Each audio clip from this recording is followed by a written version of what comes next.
2024 का चुनाव है, बेशर्म सरकार है, ना मुद्दा है ना ख्याल है, पर पुलाव खाने को तैयार है। अपना आ गया कि विस्टा प्रोजेक्ट के अंदर में साक्षात भगवान विष्णु की मूर्ति है, तो खुदवा दो, मंदिर बनवाओ वहाँ पे। हमें एक सपना और आया कि आरएसएस कार्यालय नागपुर में भव्य मंदिर है माता काली का, खुदवाओ। मस्जिद के बाद ऐसा कभी नहीं हुआ, लेकिन आज भी हम ये चीज देख रहे हैं कि बार बार ये मुद्दा समाज में लाकर लोगों को भ्रमित किया जा रहा है अन्य मुद्दों से। क्यों नहीं बोल रहे हैं प्रधानमंत्री जी, चुप बैठे हैं कि जब 91 में कानून बन चुका है तो इस पे कोई बात ना की जाए, जो जहाँ पे है वो वहीं पे रहने दो। सिंदूर जो वहाँ पे दिखा गया है वो भी सबके घेरे में है। और दूसरी महत्वपूर्ण बात ये है, सबसे महत्वपूर्ण बात ये है कि एक धारणा होता है, यहाँ पे ये मिल गया। क्या मिल गया? अरे ऐसी कोई खुदाई कराओ महंगाई कम हो जाए, ऐसी कोई खुदाई कराओ महंगाई कम हो जाए। मेन शिव जी बैठते थे कैलाश मानसरोवर छुड़वा के लिए, ये अध्यक्ष जो है ना, ये पत्र लिखे कि कैलाश मानसरोवर हमें छुड़वाना है, जहाँ पे साक्षात शिव बैठा कर। हालात ये है कि ज्ञानवापी मस्जिद, मंदिर, जामा मस्जिद से हमें 1 रुपए का फायदा, किसी युवाओं को नौकरी मिलेगी? देखिए मेरी समझ में एक बात नहीं आ रही है, आज भी ये चीज नहीं आ रही है कि अभी ये मुद्दा सॉल्व हुआ नहीं है। और हिंदू महासभा के अध्यक्ष ने एक बात और कर दी कि भाई अब बाबरी मस्जिद खुदवाओ, वहां भी कुछ निकलेगा। तो भाई हिंदुस्तान में हर जगह कुछ ना कुछ निकलेगा। और हमें कल सपना आ गया कि विस्टा प्रोजेक्ट के अंदर में साक्षात भगवान विष्णु की मूर्ति है, उसे खुदवा दो, मंदिर बनवाओ वहां पे। हमें एक सपना और आया कि आरएसएस कार्यालय नागपुर में भव्य मंदिर है माता काली का, खुदवाओ। नहीं, लॉजिक तो का सुप्रीम कोर्ट ने जब 1991 में लॉजिक बना दिया था पार्लियामेंट में, ये कोई भी स्ट्रक्चर किसी भी तरह से प्रेजेंट हो या फ्यूचर बदला नहीं जाएगा, क्योंकि एक वर्शिप का मामला होता है। और इंडिया एक सेकुलरिज्म देश है, इसमें काउंट भी किया गया। ये तो मैं दिखा दूं, ये कोर्ट का वर्डिक्ट है अयोध्या मंदिर में। अयोध्या बाबरी मस्जिद के बाद ऐसा कभी नहीं हुआ, लेकिन आज भी हम ये चीज देख रहे हैं कि बार बार ये मुद्दा समाज में लाकर लोगों को भ्रमित किया जा रहा है अन्य मुद्दों से। तुम क्या मान रहे हो, तुम्हारे सपनों के आधार पे काम हो? भाई क्यों, जब सबके सपने के आधार पे काम हो रहा है, हमारे सपने के आधार पे काम क्यों नहीं होगा? बताइए, अगर सबके सपने के आधार पे आप काम कर रहे हैं, कोर्ट कोई चीज मानने को, कहीं कोर्ट ने फैसला है, इधर से आप कहते हैं भाजपा, पहले कहा गया भाजपा नेताओं का हाथ नहीं, फिर भाजपा नेताओं की तरफ से बयानबाजी चालू होती है, फिर वहां वही हिंदू महासभा के अध्यक्ष पत्र भी लिखते हैं प्रधानमंत्री जी को, वो कोर्ट नहीं जाते हैं, पत्र लिखते हैं प्रधानमंत्री जी को कि आप बताइए कि हमें खोदने की परमिशन दिलवाइए। क्या मजाक है इस देश में? कहां गया सबका साथ सबका विकास? क्यों नहीं बोल रहे हैं प्रधानमंत्री जी, चुप बैठे हैं कि जब 91 में कानून बन चुका है तो इस पे कोई बात ना की जाए, जो जहां पे है वो वहीं पे रहने दो। और अगर कोर्ट जांच करवा रही, सुन तो लो, अगर कोर्ट जांच करवा रही है अभी तो भाई उसको हम फव्वारा ही मानेंगे। अभी उसको वहां ज्ञानवापी जहाँ पे जो मामला है, एक मिनट आपने उस ज्ञानवापी का मामला उठाइए तो उसमें कम से कम 30-35 साल, 50 साल, 60 साल जितने का मामला हो। और सिंदूर जो वहां पे दिखा गया है वो भी सबके घेरे में है। और दूसरी महत्वपूर्ण बात यह है, सबसे महत्वपूर्ण बात यह है कि ये एक धार्मिक मसला है, इसमें बोलने से बड़े बड़े नेता बच रहे हैं, तो हम तो एक आम आदमी है, फिर भी हम इंसाफ जो कोर्ट का संविधान की जो मान्यता है उसके आधार पे हम बात करेंगे, क्योंकि देश संविधान चलेगा, कभी अधार्मिक आस्थाओं पे नहीं। एक फैसला था, देश भावनाओं में तो चल रहा है, भावनाओं पे चल रहा है, जांच हो रही है।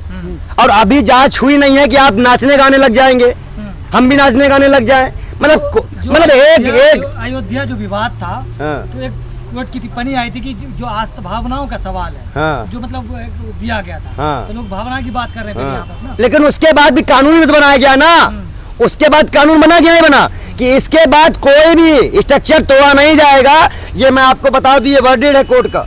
ये देखिए इसमें लिखा है, रेड में कुछ लिखा होगा, आप लोग कवर दिखाइए रेड लाइन। और ये क्या लिखा है मैं पढ़ के बताता हूँ कि the court added the act improvise the date history and the wrong sale not be used on the instrument the prose the present and the future. मतलब फ्यूचर और प्रेजेंट में कभी भी आप ये घटना दोहरा नहीं सकते। और वहां भी मस्जिद तोड़ने का जिक्र है, मंदिर तोड़ने का जिक्र नहीं है कोर्ट में भी। भारत में जो ये जो शिवलिंग मिल रहे हैं और कोई भी अवशेष मिल रहे हैं, तो क्या ये मस्जिदों के अंदर मिल रहे हैं? और कोई भी जगह ऐसा नहीं है कि और खुदाई की जाए, जैसे रेलवे स्टेशन है, ये पुरानी जगह है, लाल किला भी है, कुतुब मीनार की बात हो ही रही है, तो ऐसी जगह भी नहीं। देखिए 2024 का चुनाव है, बेशर्म सरकार है, ना मुद्दा है ना ख्याल है, पर पुलाव खाने को तैयार है। वो भी किसका? धर्म का। कोई मुद्दा नहीं है इनके पास। आज बताइए ना बेरोजगारी में प्रधानमंत्री मुंह कर पाते हैं। हमें 14 के पहले वाला प्रधानमंत्री दिखाओ जो रास्ता था। मेरे देश के नौजवानों, आज नौजवानों को कोई बात नहीं है, आज महंगाई की कोई बात नहीं है, बेरोजगार की कोई बात नहीं है। कोई कहीं से पैदा होता है, यहाँ पे ये मिल गया। क्या मिल गया? अरे ऐसी कोई खुदाई कराओ महंगाई कम हो जाए, ऐसी कोई खुदाई कराओ बेरोजगार कम हो जाए। साक्षी महाराज आप जनता हो, बता दिया था। हाँ? साक्षी महाराज का बयान है कि हमने पहले ही बता दिया था। साक्षी महाराज की तरह एक सांसद है जिनको प्रधानमंत्री जी ने कहा था मैं दिल से माफ नहीं कर पाऊंगा। सौदी प्रज्ञा जी जब महात्मा गांधी पे टिप्पणी करती हैं, लेकिन आज वो दिल से क्या पूरे हृदय से माफ कर चुके हैं। उनको ऐसा लगता है टिप्पणियों पे मत जाइए, जनता की आस्थाओं के साथ ना खेलिए सरकार, ना ही मीडिया, ना ही कोर्ट। हम सबको यही करते हैं। और दूसरी महत्वपूर्ण बात है कि जो कानून बन चुका है, पहले संविधान से कानून चेंज होगा, उसके बाद इंप्लीमेंट करवाइए, चर्चा करवाइए, फिर आप बात रखिए। अब जब आप कह रहे हैं कि हम कोर्ट गए हैं, कोर्ट फैसला करेगा, कोर्ट के आने से पहले हम नाचने गाने लगे। सबसे पहला बयान डिप्टी सीएम का आया जो भीख में कुर्सी पाए हैं, रोने गए थे, पैर पकड़ने गए थे उत्तर प्रदेश, तब जाके कुर्सी मिली डिप्टी सीएम की। वो पहले की रोने लगे, गाने लगे। आपको क्यों लगता है कि चुनावी स्टंट है? तो आपको क्या लगता है? नहीं आप बताओ। बताइए ना। नहीं आपको हम ही बता दे। हमको लगता है कि जो आस्था है, हाँ। उनको लगता है कि औरंगजेब ने या शाहजहां ने मंदिर तोड़वा के मस्जिद बनवाई। उसके बाद पहले मुगल आए, उसके बाद अंग्रेज आए। अगर इतनी ही चिंता है, पहले कैलाश मानसरोवर चीन छुड़ा के लेके आओ। वो वहां पे मेन शिव जी बैठते थे, कैलाश मानसरोवर छुड़वा के ले। ये अध्यक्ष जो है ना, ये पत्र लिखे कि कैलाश मानसरोवर हमें छुड़वाना है, जहाँ पे साक्षात शिव बैठा करते थे। उसकी बात ये नहीं करेंगे, ना ये मुस्लिम की बात करेंगे, ना ये सिख की बात करेंगे, ना ये हिंदू की बात करेंगे। ये अपनी राजनीतिक कुर्सी की बात करते हैं। हर मुद्दा इनका स्टैंड वही रहता है। इनका मुद्दा देश का विकास नहीं है। डॉलर गिर रहा है, कोई मतलब नहीं है। महंगाई बढ़ रही है, कोई मतलब नहीं। आप लोग कहते हैं जनता खुश है। अगर आप जनता तय करते तो फिर हम लोग क्या है? डॉलर गिर रहा, पैसा रुपया भैया डॉलर भाई, रुपया डॉलर जो मान लो भाई, देखो बोलना भी नहीं आ रहा। हम लोग को तो नहीं पढ़ रहे हैं। हमारे मोदी जी इतने पढ़े हैं, उनको आता भी, हमें तो बोलना भी नहीं आता कि डॉलर गिर रहा है कि रुपया गिर रहा है। देख रहे हो भैया, इतने अनपढ़ हैं हम लोग।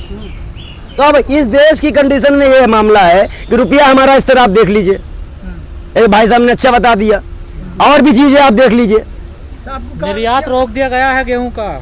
भैया आप देखो, जब देखो एक चीज मैं बता दूं, जो देश धर्म के आस्थाओं पे या धर्म के नाम पे चलना शुरू हो जाता है, उसका हाल पाकिस्तान जैसा हो जाता है।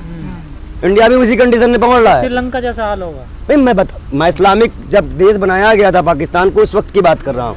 दूसरी बात यह है कि आज हिंदुस्तान एक लोकतांत्रिक देश है। 1945 में जब हमारा 1947 में जब हमारा देश आज़ाद हुआ, और उसके बाद 51 में संविधान लागू हुआ। उसके बाद से हम संविधान चलते यहाँ तक पहुँचे। 2000 वहाँ से लेकर 14 तक लाने में हमें 70 साल लगे, पर इसको वहाँ तक पहुँचाने में सिर्फ 8 साल लगे।